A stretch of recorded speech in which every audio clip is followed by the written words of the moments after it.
Let me explain something to you, mother. You on probation, right? You just approached me, threatening me. As of March 28, 2026, literally last night, Charleston White, the same guy who's been loud for months calling Young Thug a rat, a snitch, a fed, a coward, just flipped the whole script in the wildest way possible. Your words was, we step on shit, okay? You didn't say I, you made it plural. You said we. So that's in cohorts. I mean a gang. You on probation. Then you had a fella with you that was possessing a gun. You are not supposed to be around with people that had guns. This is the same voice that built a whole reputation tearing people down over snitching. And now look at this move. The federal authorities, because you made a threat while possessing a gun. That nigga told gun, bitch ass. Man, them whole ass niggas approached me now. Out of nowhere, Charleston White filed a report on Young Thug like it was nothing, like it was just another casual post online.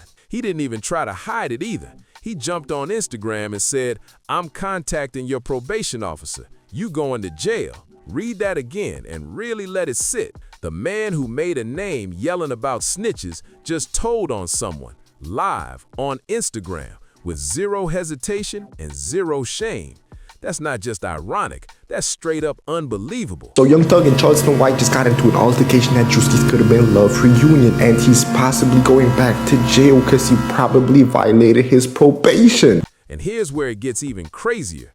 Because of what went down at Drew Key's party in Miami last night, Young Thug could now be staring at up to 20 years behind bars. Not 5, not 10, 20 years. All tied to a situation involving someone he likely didn't even want around him in the first place. This whole situation feels twisted, layered, and messy in a way hip-hop hasn't seen in a minute. It's not just drama, it's real consequences, real stakes, and real tension building fast. To really understand how things spiraled this far, you have to rewind the timeline back to Halloween 2024, October 31st, while most people were out enjoying the night. You just approached me threatening. Your words was, we step on it. You said we, I mean a gang. You on probation. Jeffrey Lamar Williams, Young Thug, walked out of a Georgia jail after spending over 2.5 years locked up in one of the most complex RICO cases ever seen in the country. The YSL case wasn't just big, it became Georgia's longest trial in state history, dragging with pressure, headlines, and non-stop attention. The feds didn't just show up, they came heavy and swept up the whole circle. We're talking 28 people indicted with accusations stacked high, gang ties, serious violent charges, drugs, firearms, the full list, no shortcuts. This wasn't a small case, this was a massive takedown that had everyone watching closely. Now, let's clear something up. Thug didn't just walk out free like nothing happened. Nah, it didn't go down like that at all. He took a plea deal, and that came with serious weight behind it. The sentence? 40 years total. The first 5 counted as time already served. Then came 15 years of strict probation. But here's the part people can't ignore. He was not only approached by Thug, he was also approached by his people, and his people allegedly had a gun on them. Then you had a fella with you that was possessing a gun. You are not supposed to be around with people that had guns. Sitting right behind that probation is a 20-year prison sentence, just waiting like a loaded trap ready to snap shut. That means if he completes all 15 years clean, that 20 years disappears like it was never there. But if he slips up even once, that full 20 years comes crashing down. No shortcuts, no second chances. That pressure isn't light, it's constant, it's real, and it's hanging over him every single day like a shadow that won't move. And those probation rules, they're tight, no room to play around. He can't be around known gang members or anyone tied to the case, except for 2 specific people, Donna and his brother Anfo. He's banned from the Atlanta metro area for a full 10 years. He's required to give anti-gang talks, and he can't promote anything tied to that lifestyle in any way. This isn't freedom like people think. It's controlled movement, step by step, no mistakes allowed. Every post, every appearance, every room he steps into, it all counts and gets watched. One wrong move, one bad decision, and that 20-year sentence is back on the table instantly. That's the reality he's dealing with, and it sets the stage for everything that just happened. His exact words as he was clutching the gun or appearing to be clutching. That makes it aggravated assault. His words was, don't lose your life in her. My words was, do it. Charleston White is a smart man, and he instantly knew he was gonna make a whole case out of this situation, so he instantly acted emotional after being threatened. I am now in fear of my life. And here's what a lot of people are missing. Last night wasn't even the first time someone tried to push Young Thug back behind bars. Not even close. This already got tested once before, and it got serious fast. You gotta rewind to April 2025, because that's when prosecutors first tried to pull that trigger and see if they could send him back. On April 2nd, 2025, the Fulton County District Attorney's Office dropped a 14-page motion claiming Young Thug violated his probation over his social media activity. Yeah, a post. Specifically, a now-deleted post aimed at a DA investigator named Marissa Vito, where he called her the biggest liar in the DA's office. That one post lit everything up. Prosecutors didn't take it lightly at all. They went all in. They argued the post went viral, that it led to Vito's address being shared online. First thing Monday morning, we will be going to the courts to file a restraining order against you for my protection. And the worst part about it is that Charleston White will actually do everything he can to get Young Thug locked up. I'm pressing charges on you, Jeffrey. I know you're on probation. You fit to go to jail. I swear to God, you will. And even claimed threats started circulating, including ones aimed at Fonnie Willis herself. They described Thug as a clear and present danger to public safety and pushed hard for the judge to revoke his probation immediately. That's how close it got. But Thug's lawyer, Brian Steele, didn't sit back. He fired back quick and direct. He called the whole motion baseless and made it clear that reposting something and calling someone untruthful doesn't equal a probation violation. Then Thug himself spoke out on X, saying, "I don't make threats to people. I'm a good person. I would never condone anyone threatening anyone. I'm all about peace and love." He tried to shut it down publicly, and in a big moment, the judge sided with Thug. Judge Whitaker said the behavior might have been careless, but it wasn't enough to lock him back up. She refused to revoke his probation. He got through it, but just barely. That was a close call, and it showed how fast things can turn. But here's the part that really matters. That close call should have been the loudest warning possible. That was the moment to move different. I didn't even know why you was at the Drewski. Could have been love reunion. You wouldn't know one episode, ugly motherfucker. I got the pictures and the photos of every guy you was with. Jeffrey King slime, finna slime your ass right into Fannie Willie's hand. He is already in contact with his lawyers, and he somehow just received paperwork of Young Thug snitching back when he was 17. Stay quiet. Avoid anything that even looks like trouble. Because now, everything gets magnified. Every situation hits harder. Every argument carries more risk. Every place you show up, it all weighs more than it would for anybody else. This isn't regular life anymore. You're not moving like an average person. You're moving with 20 years sitting right behind you, waiting for one mistake. That pressure doesn't go away. And the streets, they don't care about court rules or probation terms. There's always somebody looking to test something, always somebody trying to make a moment. And this time, that somebody ended up being Charleston White. Now, for anyone who doesn't really know who Charleston White is, you need the full picture, because this isn't just some random voice online.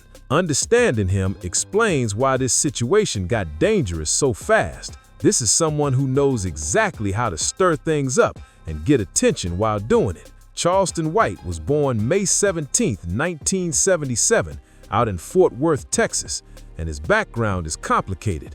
At just 14 years old, he was involved in a robbery that led to a murder case and time in juvenile detention. That's a heavy start, no way around it. He served his time, got out, and for a while, it looked like he was really trying to change direction. He went on to study criminal justice at Texas Wesleyan University and even co-founded a youth outreach group called Helping Young People Excel, HYPE. On paper, it looks like a full redemption path, like someone turning things around the right way. But then social media entered the picture, and everything shifted. Charleston White realized fast that controversy brings attention, and attention brings money. He built his entire online image around saying the most outrageous, attention-grabbing, and straight-up inflammatory things about hip-hop culture, street life, and rap artists, and then sitting back watching the views explode. That's the formula, and it's been working for him. He's pulled in hundreds of thousands of followers across different platforms doing exactly that, over and over again. But what really makes Charleston White stand out, and not in a good way, is how far he's willing to take things when it benefits him. This isn't just online talk. He has no issue bringing real-world consequences into it, especially when it involves law enforcement. That's where things shift from entertainment to something a lot more serious. Look at the pattern. Back in 2022, he had an incident with Soulja Boy at an event and claimed he maced him, and right after that, he went and filed a police report, publicly. Then in 2023, he contacted Child Protective Services over Finesse 2 Times, who was working with a young artist named Lil King. Calling CPS on a rapper? That's not normal behavior in that space at all. It doesn't stop there. He's repeatedly gone at T.I. over his son, King Harris, even pushing things to the point where legal action was being discussed. He's had public, messy back-and-forth situations with Boosie Badass as well, putting everything out in the open for everyone to see. And going even further back, in 2005, he was arrested in Texas on aggravated assault charges. This isn't new. This is a pattern that's been building for years. In and out of controversy, in and out of courtrooms, always finding a way to stay in the spotlight. But the most important piece for this situation, his long-running fixation on Young Thug. When the YSL trial started getting messy, an audio allegedly surfaced involving Thug speaking during a police interrogation about Pee Wee Roscoe. Charleston White didn't hold back at all. He went all the way in. He jumped on Instagram and told everybody loud and clear, "I prophesied this. I told y'all Young Thug was gone though. Tell it." He wasn't subtle with it either. He called the whole YSL circle a loose lip full of boys and kept repeating that same message again and again. Video after video after video, pushing one idea into people's heads. Young Thug equals snitch. That wasn't just a comment. That became his whole identity when it came to Thug. And he didn't slow down at all. He kept throwing out bold statements about the YSL RICO case, saying Thug deserved what he was going through, mocking fans who supported him, and staying locked on to his name for months straight. This wasn't a one-time rant. This was ongoing. Every time Thug popped up in the news, Charleston White was right there, going live, giving his take, keeping that same energy every single time.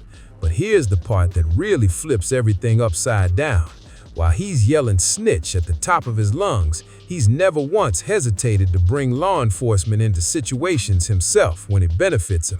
That pattern has always been there, calling CPS, filing police reports, talking about restraining orders and lawsuits, all of it done publicly and without holding back. So the rules were never the same for him, not even close.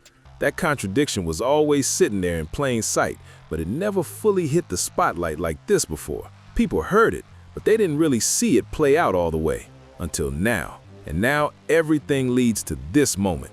Saturday, March 28th, 2026, Miami, Florida. This is where it all collides. Drewski, the comedian, the content powerhouse, the guy who turned Coulda Been Records into a full-blown cultural movement, had just wrapped season 2 of his hit show, and the energy around this event was already high. The stage was set, the room was packed, and what happened next took things to a whole different level. This was all tied to the Coulda Been Love wave, and he brought everyone together for a reunion-style event to celebrate it. And don't get it twisted, Drewski's events are not small gatherings anymore. This is major. Forbes had him ranked number 9 on their top creators list after pulling in $14 million in 2025. That kind of pull brings serious attention. His circle is packed with heavy hitters, A-listers, athletes, rappers, influencers. Every corner of the culture shows up. If you're somebody in hip-hop right now, when Drewski calls, you pull up. That's just how it goes. So the energy in that room, High level, no question. It was supposed to be a good vibe, a celebration, people connecting and enjoying the moment. But in the middle of all that, something happened that should have never happened. Two people who had no business being anywhere near each other ended up in the same space, Young Thug and Charleston White, face to face. That alone already sounds like trouble waiting to happen. Now, to be clear, we don't have every angle of what went down. Thug hasn't publicly told his side, and that part matters. But based on what Charleston White posted right after, things got heated fast. He went straight to Instagram and uploaded footage showing an alleged confrontation where he's seen yelling toward Thug and his team from a distance, and in the caption, he didn't hold back at all. He laid out his version of events, accusing Young Thug and his crew of threatening his life and attempting to come at him. According to Charleston, Thug looked directly at him and said, "You're gonna lose your life right here." That's a heavy statement. Serious words with serious implications. Just pause on that line for a second. You're gonna lose your life right here. That kind of statement, if true, carries weight, especially considering the situation surrounding him. Because here's where it gets even more intense. This alleged incident didn't just happen anywhere. It reportedly took place on Federal Aviation Administration property in Miami. Federal ground, not some regular nightclub parking lot, not some private party spot, not just any random location. That part matters a lot. We're talking about a place tied to federal jurisdiction, and Charleston White being Charleston White, he instantly clocked what that could mean for somebody already on probation with a huge sentence hanging over his head.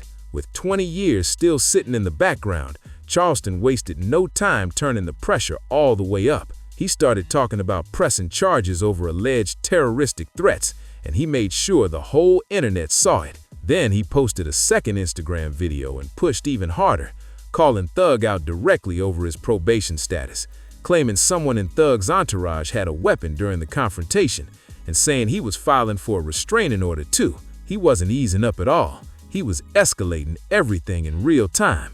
And then came the moment that really set social media on fire. Charleston White got on record and said he was contacting Young Thug's probation officer. Then came the line everybody ran with, "Monday morning, you going to jail." That quote hit hard because of who it came from. The same man who spent years dragging Young Thug by calling him a snitch is now the one making reports himself. That's why the whole thing felt so upside down and so messy. But this goes way beyond online drama or somebody chasing attention. This has real legal weight, and every part of it matters. First, the probation terms. Young Thug still has that backloaded 20-year sentence hanging there, ready to hit if probation gets violated. So any credible accusation involving a new criminal act becomes serious immediately. And alleged terroristic threats? That is not something the system treats lightly. Second, the location matters in a major way. The fact that this allegedly happened on Federal Aviation Administration property in Miami could make the situation even more complicated, especially since his probation is being supervised out of Georgia. That kind of setup can turn one confrontation into a much bigger legal problem fast. But once you add in the federal angle, everything changes fast. This isn't just a Fulton County issue anymore. This can turn into a federal situation real quick. And federal cases, they carry a whole different level of pressure and consequences. This isn't small, it's a completely different lane with much heavier weight behind it. Now think about this too. This wouldn't even be the first time prosecutors have looked at his probation closely. Back in April 2025, they already tried to revoke it over that social media situation. The judge shut it down, yes, but she also gave a clear warning to move more carefully going forward. That warning is now part of the record. So now if a second situation comes up, especially one involving a serious allegation like a verbal threat, claims of someone being armed, multiple people around, video footage, and now a possible police report, that hits completely different than a deleted post online. This isn't just words on a screen anymore. This is something that can be built into a much bigger case. And here's the part a lot of people are overlooking. Charleston White said he's filing his official report Monday morning, March 30th. That means this isn't some distant possibility. This is immediate. Depending on timing, that report could already be in motion or just hours away from being processed. Once that paperwork gets filed, it becomes real fast. From there, it moves up the chain. It goes to the probation officer, then up to the judge. And now the same judge who already gave a warning before has to take another look and decide if this situation calls for a full probation revocation hearing. That's serious pressure building up again. And here's something most people don't fully understand. Probation revocation doesn't work like a regular criminal trial. The standard is lower. It's not about proving something beyond all doubt. Once enough concern is raised, things can move quickly. And that's what makes this moment so intense. They don't need to prove everything beyond a doubt. That's not how this works. All they need is a preponderance of the evidence, meaning it just has to look more likely than not. That's a much lower bar, and that changes everything. With Charleston White already on camera explaining his version of events, plus video of the confrontation, plus the claim that it happened on federal property, plus a formal report being filed, that bar could be met fast before Young Thug's legal team even have time to fully respond. This isn't some what-if situation. This is a real chain of events that's already moving step by step, and at the end of that chain is a potential 20-year sentence. That's what makes this so serious right now. And of course, the internet wasted no time reacting. The second Charleston White posted that video saying he's reporting Young Thug to his probation officer, everything exploded online. People immediately picked up on the irony, and it was impossible to ignore. Here's someone who built his whole image around saying snitching is the worst thing you can do in street culture. Someone who called Young Thug a rat non-stop. Someone who turned that accusation into content for years, jumping on every YSL Rico update just to push that same message again and again. And now, he's on Instagram Live, unfiltered, telling everyone he's going straight to the authorities with a formal report. No pressure, no hesitation, just saying it loud and clear. He's doing the exact thing he spent years criticizing, and he's doing it proudly, on camera. The internet saw it instantly, and the reactions came in fast. People were calling out the contradiction, pointing out how wild the switch-up looked. But to be fair, not everybody was against him. Some people in the comments actually defended what he did, and their reasoning? It's not as simple as it sounds. Some people jumped in saying, look, if someone is threatening your life and there are claims about weapons being involved, you have every right to protect yourself through legal channels. That's not snitching, that's self-preservation. Nobody expects you to just hear something like that and walk away like nothing happened. And on the surface, that argument actually makes sense. The whole no-snitch mindset was never really meant for situations where someone feels their safety is seriously at risk. If it's about protecting yourself, that's a different conversation. But here's where things start to get complicated, and honestly, messy real fast. Charleston White didn't just come out saying he felt unsafe and wanted protection. He took it way further than that. He didn't just focus on the situation, he focused on the consequences for Thug. He brought up the probation directly, clearly, and repeatedly. He said it himself, you going to jail? That's not just concern, that's something else entirely. He didn't frame it like fear or safety, he framed it like leverage, like he understood exactly what kind of pressure he could apply and leaned into it fully. Instead of just reporting an incident, he made it clear he knew this could seriously impact Young Thug's freedom, and he said it out loud. That's where people start to separate the two ideas. One is protecting yourself. The other is using the system as a tool to push maximum consequences on someone. And when you've built your whole public image around calling others out for the same behavior, that contrast hits even harder. The culture can see that difference clearly. That's why reactions have been so strong, because it doesn't come off as just defense, it comes off calculated. And then there's an even deeper layer to all of this. The imbalance in this situation stands out. Charleston White walks away from this with no restrictions on him. No probation, no conditions, no years hanging over his head. He can move how he wants, go where he wants, say what he wants, and confront who he wants without that same level of risk. That freedom changes everything in a moment like this. And realistically, the worst-case scenario for Charleston White might be dealing with a civil lawsuit at most. That's a completely different level of risk compared to what Young Thug is facing right now. For Thug, every single environment becomes a possible setup. Every room, every event, every interaction, it all carries pressure. Because now, anybody looking for attention, anybody holding a grudge, anybody trying to prove something, They can see the play clearly. The formula is out there. Get close, create tension, capture the moment on camera, file a report, and suddenly that 20-year sentence is right back in play. That's the reality he's navigating. And Charleston White seemed to understand that in real time and used it. That's what makes this situation hit different. Now zoom out for a second, because this isn't just about two individuals going back and forth. This is bigger than both of them. What happened that night in Miami highlights something deeper that hip-hop has been dealing with for years, but hasn't fully faced head-on. We're watching the collision of street codes and the social media era, and it's getting complicated fast. The no-snitch mindset was never built for moments like this.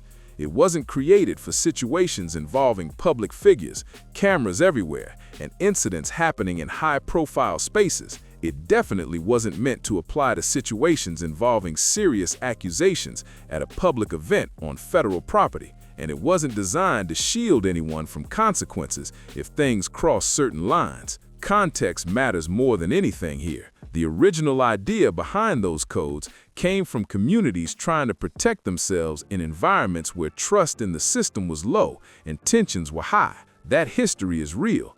But now, that same idea is being pulled into completely different situations, mixed with fame, influence, and online attention, and is creating outcomes nobody fully predicted. That's the environment the code came from, communities feeling over-policed and under-protected at the same time. That's where it started, and in that context, it made sense. It had a purpose, it had meaning, and it was rooted in real experiences. But what happens when you take that code out of that environment? What happens when it gets turned into a brand, into content, into something people use online just to build attention? That's when everything starts to shift. It stops being about principle and starts becoming a tool people pick up and drop whenever it benefits them. Now it turns into something else entirely, a strategy, a way for personalities to go viral by labeling rappers as rats and driving engagement off controversy. And once that happens, the meaning gets lost. It becomes selective, inconsistent, and sometimes even hypocritical. Charleston White spent years using that same code like a weapon against Young Thug, constantly calling him out, constantly pushing that narrative. And now look at how things flipped. The very thing Thug was being accused of is now tied to a situation that could seriously impact his freedom. That twist is heavy, because now the loudest voice calling someone a snitch is the one stepping into that role publicly. That contradiction is why this moment feels so intense and so layered, but at the same time, it's important to stay grounded about the choices involved here. Nobody forced Young Thug into that situation at the event. Nobody made him engage, and nobody made those alleged words come out. And to be clear, we still haven't heard his full side of the story, and that matters.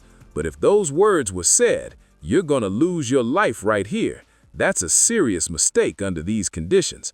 That's not a small slip-up. That's the kind of decision that carries major consequences when you've got 20 years hanging in the background. At that level, awareness has to be different. You can't move the same way in high-pressure environments like that. Being in a room with someone who's been calling you out publicly for years and letting things escalate like that, that's a risky situation from the start. And with everything already on record, the prior warning from the judge, the past attempt to revoke probation, the constant attention from prosecutors, you just don't have room for moments like that. The stakes are way too high. At this level, you have to move almost perfectly. You have to be untouchable in how you act.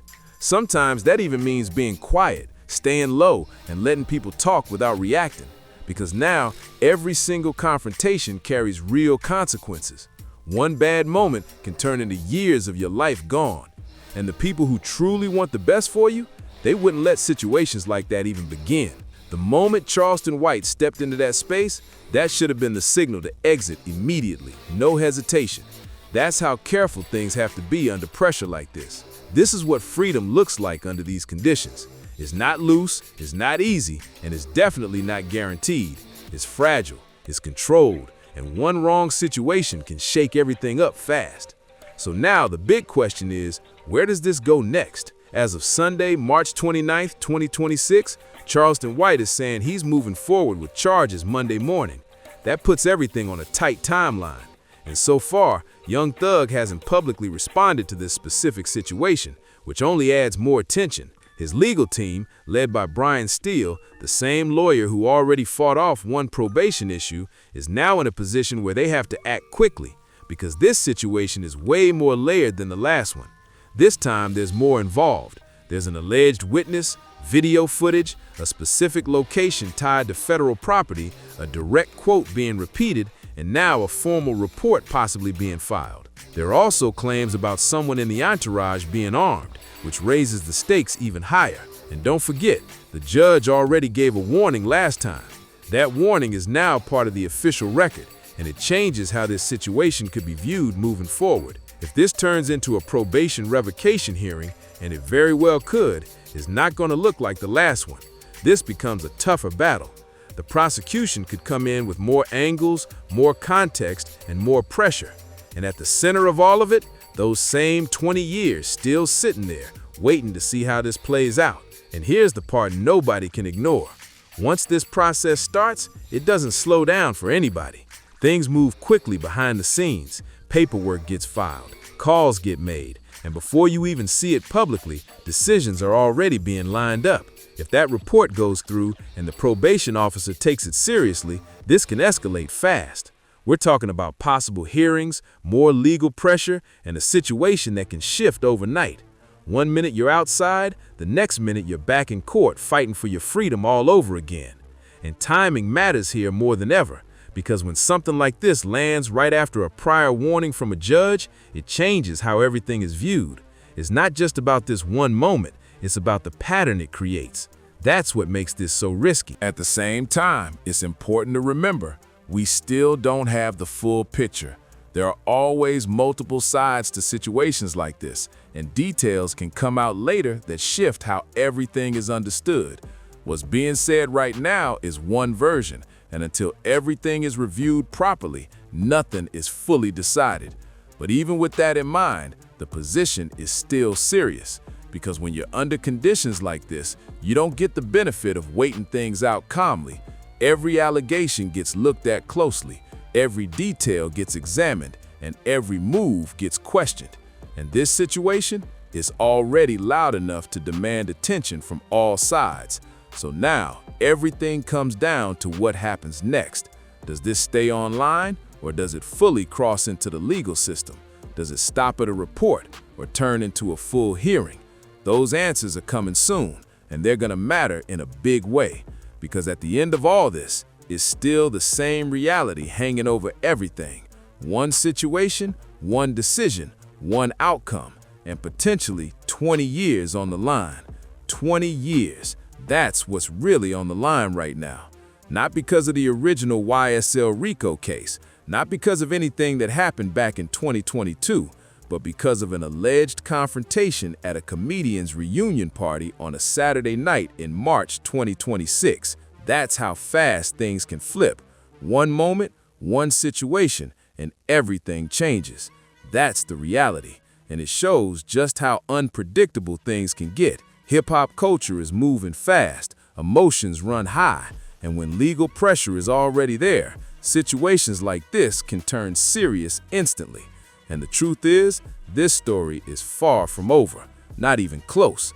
There are still responses that haven't come out yet, details that haven't been addressed, and moves being made behind the scenes right now. The moment Young Thug's team speaks out, you already know we're breaking everything down piece by piece, no skipping anything. Every word, every statement is all gonna matter. So now, I want to hear from you. Was Charleston White out of line for filing that report? Or should things have never been allowed to get that far in the first place? Let your thoughts be heard. Make sure you like, subscribe, and share this so more people can tap in. And drop a comment right now with your take. I'm reading everything. Stay locked in, because this is still unfolding, and I'll catch you in the next one.